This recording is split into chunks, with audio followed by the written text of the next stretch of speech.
दोस्तों, चाहे आप प्राइवेट सेक्टर में काम करते हैं या चाहे आपकी सरकारी नौकरी है, अगर आपका भी पीएफ खाता खुला हुआ है या आप एनपीएस योजना से जुड़े हुए हैं तो दोनों के ही लिए सरकार की तरफ से कुछ नए नियम लागू किए हैं जो कि आम आदमी के लिए जानना बहुत ही ज्यादा जरूरी है। चलिए सबसे पहले पीएफ का रूल देखते हैं कि पीएफ का पैसा डकार नहीं पाएगी कंपनियां। ईपीएफओ एक तगड़ा इलाज करने जा रहा है। इसके अलावा एनपीएस का भी एक रूल चेंज हो चुका है। एक नहीं दो नहीं बल्कि एनपीएस से जुड़े 3 नए नियम है। बदल चुके हैं एनपीएस से जुड़े कंट्रीब्यूशन के नियम और इस संबंध में सरकार ने नई गाइडलाइन भी जारी की है केंद्र सरकार की तरफ से। तो आइए एक एक करके दोनों योजनाओं से जुड़े अपडेट को देख लेते हैं दोस्तों फटाफट से। सबसे पहले बात करें पीएफ की, तो बात कुछ यूं कि कई बार कर्मचारियों की ये शिकायत रहती है कि कई कंपनियां अपने कर्मचारी के पैसे काट तो लेती हैं लेकिन उनके पीएफ अकाउंट में जमा ही नहीं करती हैं। हाल ही में एक ऐसा ही case airline company SpiceJet में भी देखा गया था कुछ कर्मचारियों के साथ। तो अब इस समस्या का समाधान करने के लिए ईपीएफओ यानी कि एम्प्लॉयमेंट प्रोविडेंट फंड ऑर्गेनाइजेशन की तरफ से ये नया नियम लागू किया जा रहा है जिसके तहत एसएमएस की सुविधा शुरू की जाएगी। मतलब आपके पीएफ खाते में जैसे ही पैसा जमा होगा आपको मोबाइल पर एसएमएस मिल जाएगा। जैसे हमारे बैंक अकाउंट में पैसा जमा होता है और हमें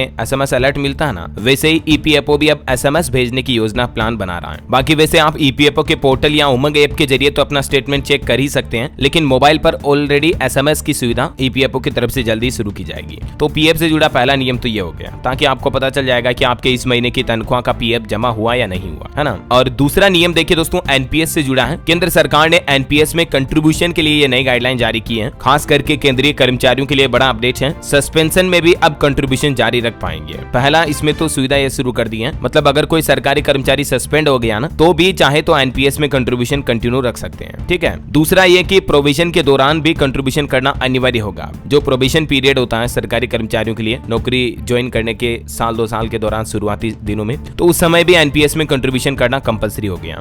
तीसरा नियम यह है कि कंट्रीब्यूशन जमा करने में अगर टेक्निकल प्रॉब्लम की वजह से कोई देरी हो जाती है तो ब्याज सहित पूरा पैसा सरकार की तरफ से दिया जाएगा। अगर कंट्रीब्यूशन में कोई गलती हुई है सिस्टम एरर की वजह से तो कर्मचारियों को उनके पेंशन अकाउंट में ब्याज समेत लाभार्थी के अकाउंट में जमा कर दिया जाएगा, है ना। तो ये 3 नियम तो एनपीएस से जुड़े और एक नियम ये पीएफ से जुड़ा। उम्मीद आपको जरूर जानने मिले होंगे। और भी दोस्तों आपके मन में इससे संबंधित कोई सवाल है तो बिल्कुल बेझिझक मुझे नीचे कमेंट करके पूछेगा, मैं रिप्लाई करने की जरूर कोशिश करूंगा। और बाकी इस वीडियो को लाइक और शेयर करना, डीएलएस न्यूज चैनल को सब्सक्राइब करके बेल आइकन जरूर दबा देना रोजाना ऐसे इन्फॉर्मेटिव काम की महत्वपूर्ण खबरें देखते रहने के लिए। जय हिंद, जय भारत, वंदे मातरम।